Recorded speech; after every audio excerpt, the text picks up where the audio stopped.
Hello folks, this is an unedited recording. I'm going to try and do some commentary on the latest video because there's no podcast today. Now I'm doing this on the fly. If there's any weird jump cuts, it's because a customer came in. So let's see how we do, folks. So the latest video was video number, I should have looked this up before, 426, which was a weird PC failure. And there was a really good response on this one. It was a breakout video.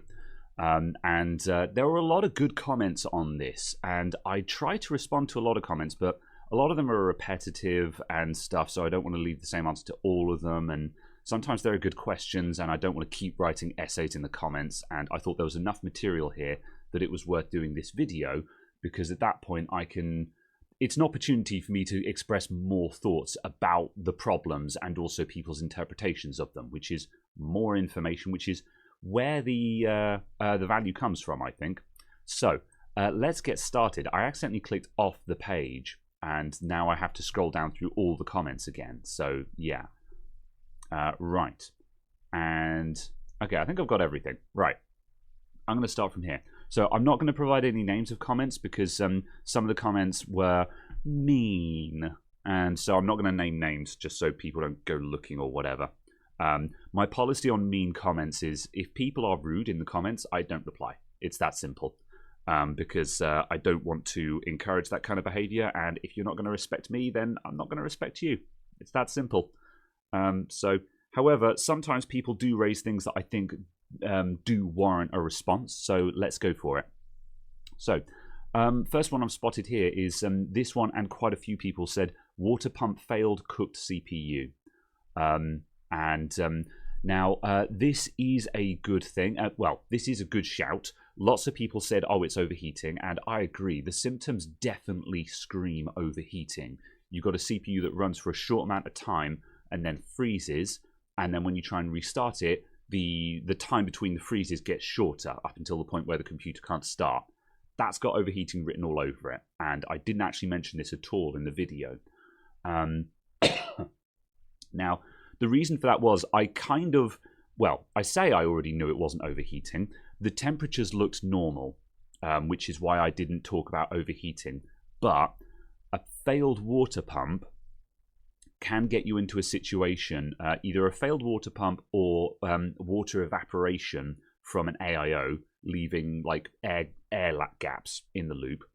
That can lead you into a situation that I call flash overheating. Flash overheating often comes up on like laptops and things like that as well. And what that is when there is some cooler contact with the chip. So it slow increases and decreases in temperature will get absorbed by the cooler and it will soak that up. However, if the CPU bangs onto load and suddenly goes from 40 degrees to 70 degrees in a second, which CPUs can do, the cooler with a really bad thermal contact just won't soak that, and the CPU just goes and freezes. I call this flash overheating because it happens so fast. The computer crashes before the temperature updates and you can't see the temperature spike. So you might see slightly elevated temperatures, but not, and you'll go, well, that's not great, but it's not overheating. But you don't see the flash overheat. So shouting failed water pump or just failed AIO, yeah, that's a good shout. This wasn't it, and the other way that we know this wasn't it is that when we moved to the second motherboard and I put a air cooler on top of it, that would have been fine. That would have been absolutely fine. It wouldn't have been great cooling, but you don't get flash overheating. I do that all the time. It doesn't cause a problem. So yeah, good shout, but no. Let's see. Someone said do SFC scan now for fixing Windows problems and stuff. I have never ever had any success with SFC scan now or the DISM commands. Whenever you're searching for faults on the internet stuff, everyone always says these two commands. They've never ever worked for me. Now, people I take seriously also suggest that. So it's not that I don't believe that they work, but It's never ever worked for me.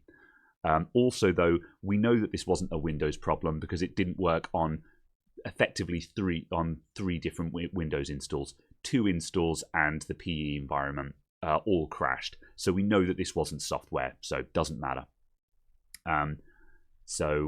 Moving along, there's another one saying dodgy cooler, but no. Pin damage on the CPU. I didn't look that closely at the CPU pins. Now, there weren't any damaged ones, but some people were also saying like sort of tarnished CPU pins and stuff like that. I don't think that was the case. There wasn't any thermal paste in the socket or anything like that. So yeah, I don't believe that, but I haven't stared real close at the CPU. It's worth noting, based on some other comments that are coming up, I'm going to take a second look at this CPU at some point and try some other stuff with it. Because it's been replaced, it doesn't matter anymore. I can spend time on it and mess around with it. So that's coming up. Someone said, I've seen Memtest fail many times after like 10 or 12 hours, and we'd always run it for 24 hours. Yeah, again, as I said in the video, you can get obscure faults, but again, I can't see a world where that would be where a failure after that long would be causing the computer to crash on every single startup. However, someone did also point out that some of the early tests in Memtest are single-threaded tests. So the CPU isn't firing on all cylinders, so you might have a channel failure or it might be certain cores talking to the memory, that kind of thing. That's an interesting shout. And also on that note, specific memory failures and specific CPU failures, boost failures and stuff like that, we're going to get to that as well. Let's see. There's quite a few people who talked about CPU degradation, and that I have mixed feelings about this. I think that degradation with Ryzen's is a real thing. But I don't, and it might be the explanation of the failure here, but I don't think there's anything useful to conclude from that. It's not we've seen Ryzen CPUs degrade just because they're boosting too hard, and Precision Boost Overdrive is just running too much voltage through them. I don't think something like a 5700G is going to do that. This is a 65 watt TDP CPU, and sure, it's pulling more than the TDP in real life, but this CPU isn't pulling more than 100 watts.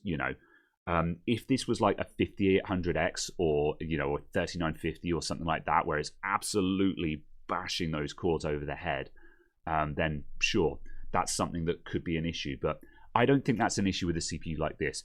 But PBO will still sort of stress the CPU a little bit, and it may have caused some premature failure. But likewise, we've seen plenty of Ryzens that just go on forever. What I'm trying to say here is, while degradation is a real thing, I don't think your takeaway should be that all Ryzens are doomed to fail. They're not all doomed to have a short lifespan. That's not what you should take away from that. So, yeah, that might be what got this CPU. But again, that shouldn't be your takeaway that Ryzens are inherently unreliable. It is true that Intel have a really good reputation of being absolutely bomb-proof, hence my phrase, it's never the CPU. And certainly I've seen more failed Ryzens than I have failed Intels. But also, the Intel 13th and 14th gen fiasco proves that Intel can't guarantee that anymore. So again, although this may have been true in the past, it's not true in the present, and your takeaway from this should not be that AMD is inherently bad. Now, don't get me wrong, I'm an AMD fanboy at the moment. I'm very much an opinion of imagine running Intel in 2024.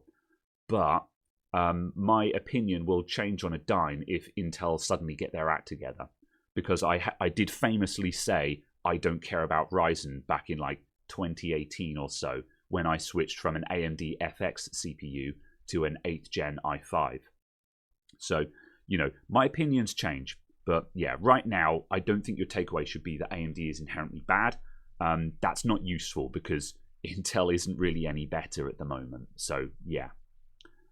Someone also asked, when did RAM get changed from megahertz to mega transfers? And I did actually leave a response to this, so I'll just read that out now. I said, technically speaking, when DDR came in, but the terminology didn't change until more recent years. If you're running, say, DDR5 6000, your actual memory clock is 3000 megahertz. And then because you're running double data rate, you can access it twice per clock cycle. So you can do 6,000 million transfers a second, hence 6,000 mega transfers. Now, you could call this 6,000 megahertz effective clock cycle, because what you have is the same effect as if you were running your RAM at 6,000 megahertz. But the thing is that effective or not, that's not the actual clock speed, and none of the memory clocks are actually running at 6,000. So instead, we call it mega transfers because that's what you're actually getting. You're getting 6,000 mega transfers per second. So that's why everyone switched over to MT instead of megahertz, because of it's arguably splitting hairs, but it's technically more correct. And mega transfers, everyone kind of agreed that that's a more a fairer way to call it. And also, Dr. Ian Cuttress says that as well, who is Tech Potato. And I don't think you want to argue with Ian Cuttress, to be frank. So yeah. Let's see. Moving on up.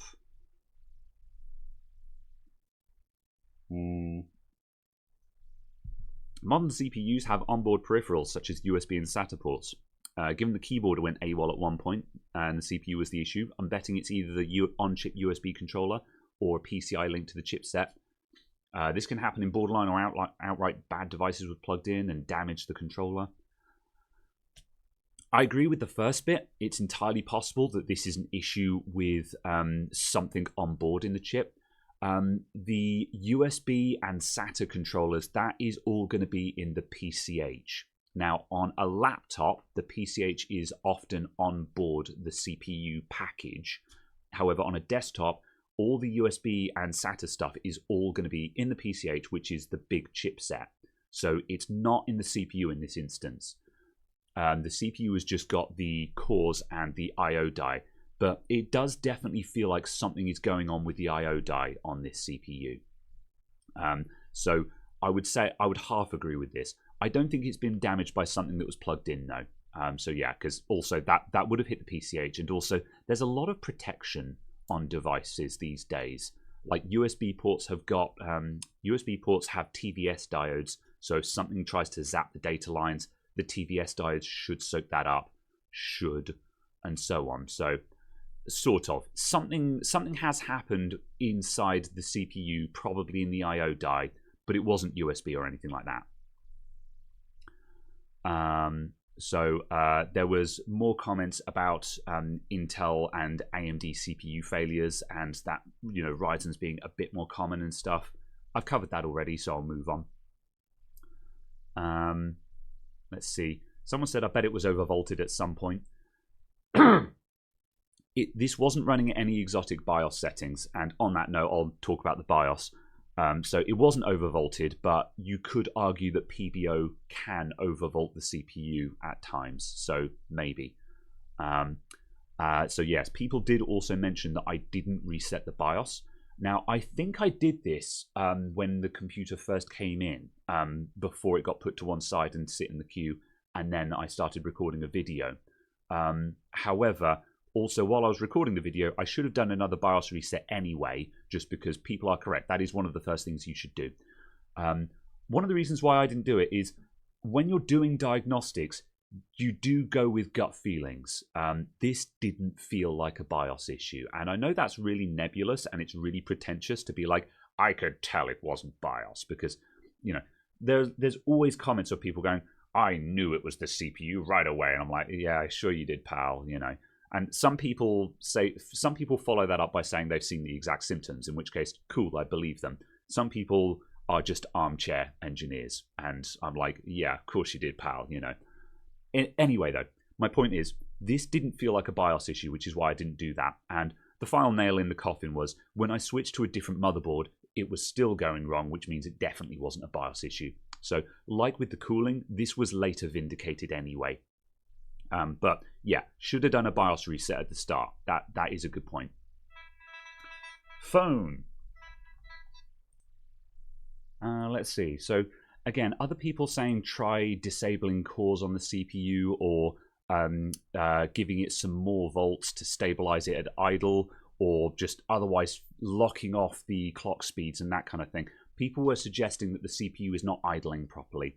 And that sounds plausible, and this would explain why Memtest was working, because while we're running in Memtest, the CPU is not doing a lot of boosting and idling. It's just running at a fixed speed. So this is a very interesting thing. And as I say, I'm going to take a second look at the CPU to try and figure that out. Of course, it begs the question, well, I mean, it depends on how simple this is to solve. But if you've got to run the CPU with very certain setups to make it work, it's still a broken CPU. You know, like if you have to treat something like glass and run it under very certain circumstances, that's still no good to the customer. You know, if the customer's got no money and cannot afford to replace it, that might be viable. But I'm not convinced that doing anything like this would be a fix. But it would be very interesting if nothing else. So regardless of whether we think that's what I should have done or not, I'm going to have a second look at the CPU to see if anything can be done along those lines, because that would be very interesting, I think.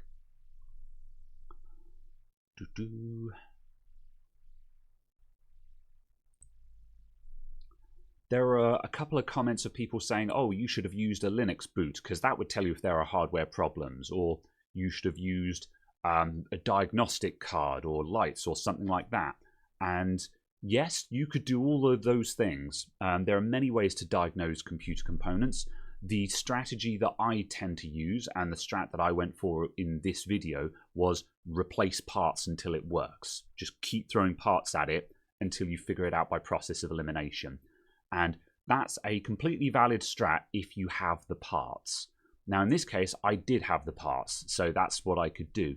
However, using other diagnostic tools might have sped the process up, or that might have been good if I didn't have replacement parts. But also, I'm a big believer in there's no need to overcomplicate things. You know, whenever people talk about using power supply testers and things like, and diagnostic lights, I'm just like, yeah, or you could just plug another one in and see if the problem disappears.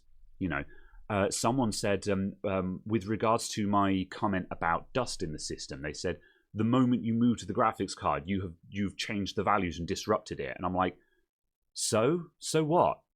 If I pull the graphics card out and the problem disappears, yeah, I've disturbed the dust, but also now I know that it's something in that area. If I put the graphics card in and the problem doesn't return, there's a pretty good chance that it was dust and the graphics card wasn't seated properly. We can have both. We can still figure this out by process of elimination. So, like, again, they're not wrong. You should try and change as fewer things as possible at a time, but there's limits to this, you know.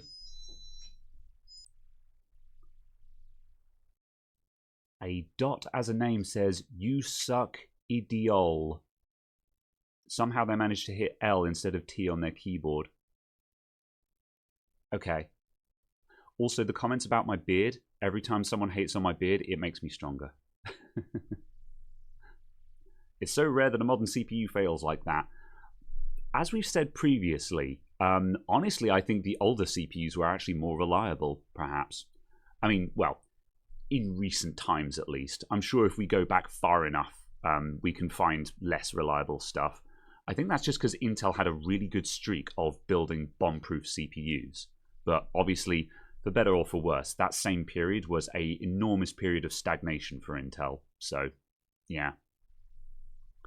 Someone did also point out that when I was swapping memory and moving memory to other slots, I've got to make sure that I'm moving it to different channels. I was doing that, but I didn't telegraph it very well. So, yes, that's also worth noting. Someone said they're wondering why let me try that again. Someone said, I know you've got a thermal cam. Why didn't you use that at early stage of diagnostics? Because it wouldn't really tell me anything useful. If you point a thermal cam at a computer, you're just going to see that all of the warm components are warm. That's all you'll really see. Now, something that you might see with a thermal cam is you might see that the cooler is not functioning properly. Like, for example, if there's a massive hotspot at the socket and the cooler is stone cold, that would instantly tell you that the cooler is not doing its job. But also at that point, that's going to tell you that you've got cooling problems, and those are accompanied by other symptoms of overheating, which, as we said at the start, we did have symptoms that match overheating. But again, I kind of overrule that with this didn't feel like overheating. And again, I know it's very pretentious to say that I was going on my emotions and gut feelings, but I hate to play. I hate playing this card because I hate when other people play this card. But I've been doing this. I've been building computers since the late 90s. I'm not new to this.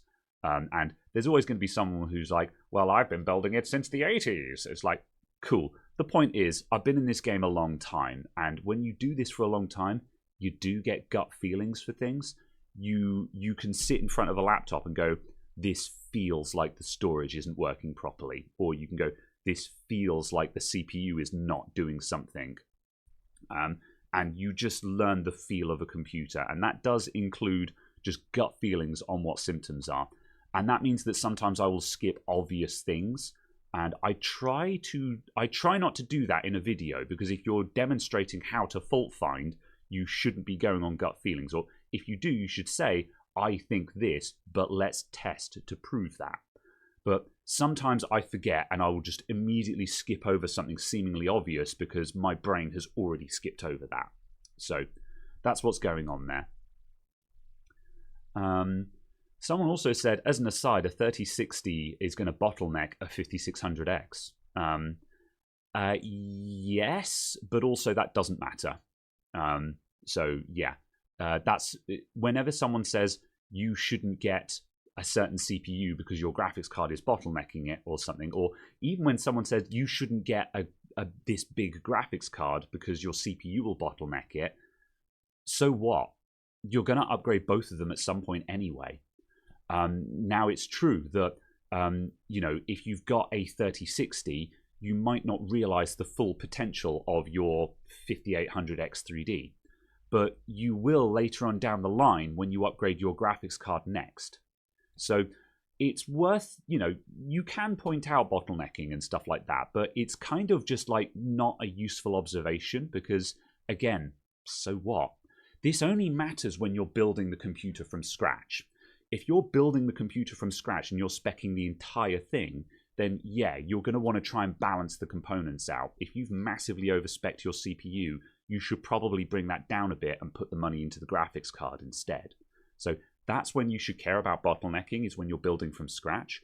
When you're upgrading parts in your computer, you're upgrading to future-proof that component. So you might not realize its full potential right away, but it means that when you upgrade the other component, you will then get more out of the thing you got previously. So, yeah. Oh, yeah. There were quite a few comments on...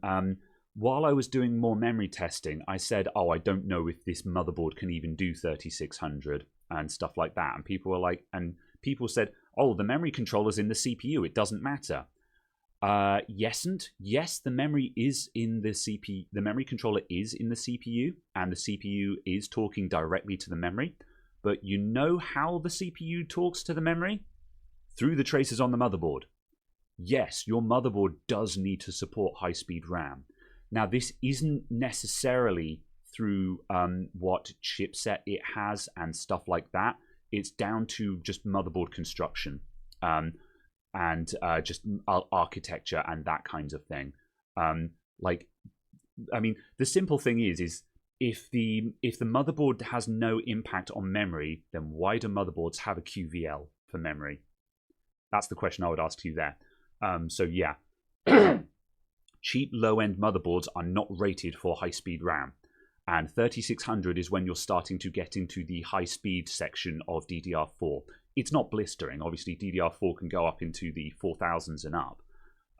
But 3600 is when your 3600 goes beyond what cheap motherboards are comfortable with, because cheap motherboards are often just 4-layer boards, and the traces are not shielded, and it just turns into a mess. So it does matter.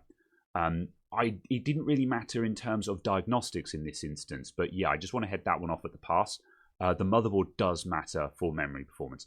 Other people were also saying about supported RAM. They're going, oh, you know, the RAM didn't work because you didn't check the compatibility list.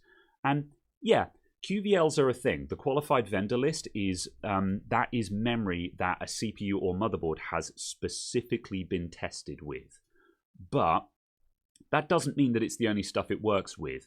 You know, if you have an AM4 motherboard, let's say you've got a B550 motherboard running, say, a 5600X, that should work with basically any DDR4 you put in it within reason.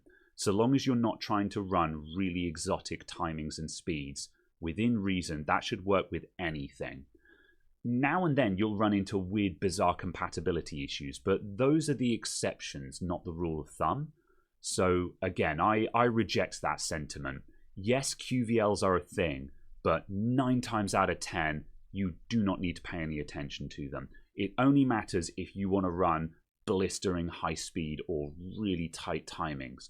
That's when you probably want to check the QVL, because then you can pick up a memory kit that has exotic timings that has actually been tested. So yeah, but 3600, it's not exotic. It's fast, but it's not exotic. I'm going to pause while I find another comment. Oh yeah, some people noticed that there was a dry spot on the middle of the CPU in the thermal paste. That's because when I took the CPU out, I immediately put my thumb into the thermal paste and went, and I was like, ah! And that's actually why there's a cut there, because I immediately went, ah, blah, and swore a lot. So I just cut to when the CPU was out. So yeah, that massive thermal paste dry spot, that was me smearing it off with my thumb. So that was not it. Oh yeah, there was a comment saying to recap the board. The capacitors near the CPU tend to leak. No, I tested a different motherboard, and also just no. Modern motherboards use solid-state capacitors. That's just not a thing on modern motherboards. Old stuff, maybe. Modern stuff, no. So no, in short. Let's see. Whenever a CPU does this, it's normally caused from a short. Most of the time something was shorted out in the video card, and not necessarily the video card itself, but somebody plugging in something. No, this was not a short circuit. Short circuits would have killed something entirely. So, no. Yeah, I reject that as well. This was not a short circuit or something like that. Definitely something has gone on in there, but this definitely feels like some kind of degradation issue to me as well. I agree with those theories. Let's see. Someone said get well soon. Thanks. I've got a sore throat right now, which is not helping this video. Let's see. No, I'm going to have to pause because there's a lot of repeat comments. Someone said, sorry if this is a stupid question, is there any point in checking the Windows event logger when trying to diagnose faulty hardware? I'm going to lump this in with the multiple other comments of people saying that I should have tried checking in Linux and stuff like that. And again, Windows event logger might give information. You might look in there and see some errors, like you might see a bunch of memory errors followed by a system crash or something like that, you know. So you might get some information there. So this isn't a terrible idea, but also, you know, I said in the video, I said, we're getting sidetracked. Let's go back to hardware.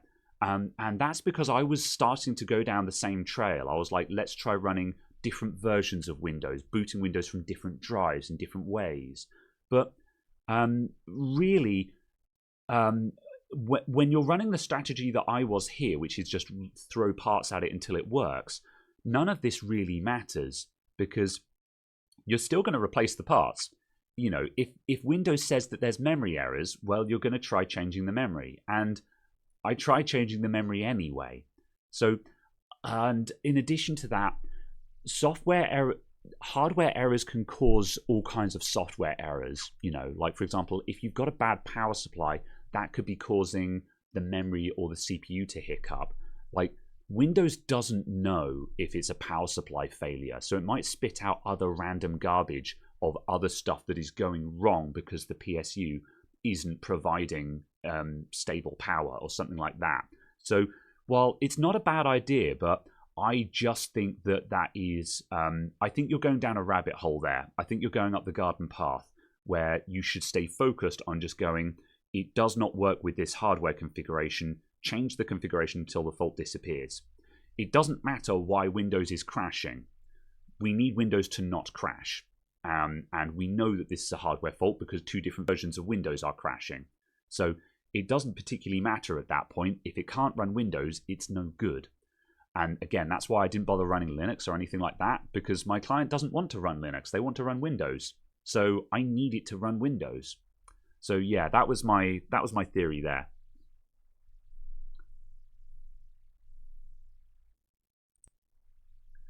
Someone said, how do you avoid ESD risk in this setup?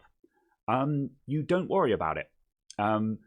Static is just not an issue with modern computer building, or computer building for the past couple of decades, if I'm honest. As I said earlier on, I've been doing this since the late 90s. I started out building PCs on my bedroom floor, on the carpet, with a woolly jumper on. I was not thinking about static back then.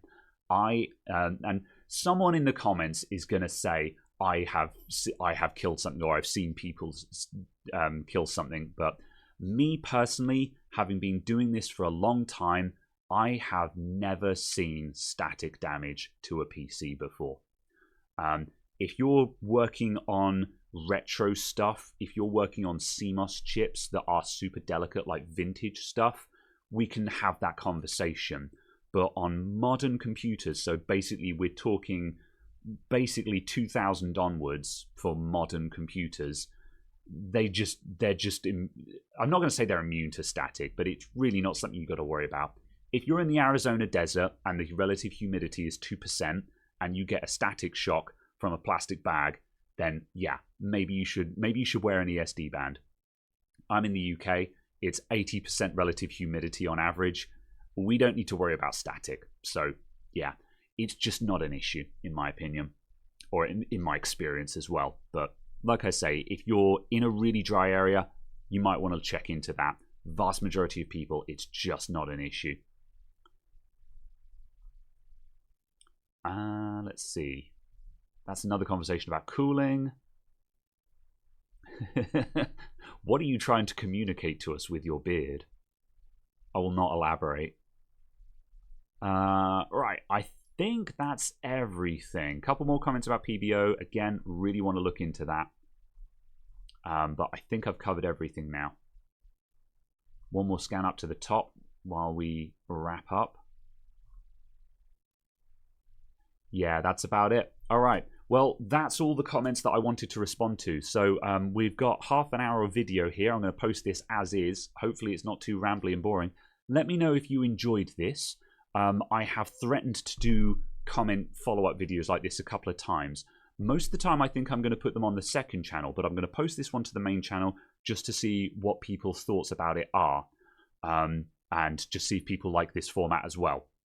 But yeah. Merry Christmas, everyone. I didn't even put up my Christmas tree this year because I forgot. I've got a couple more things to do and then I'm done for Christmas.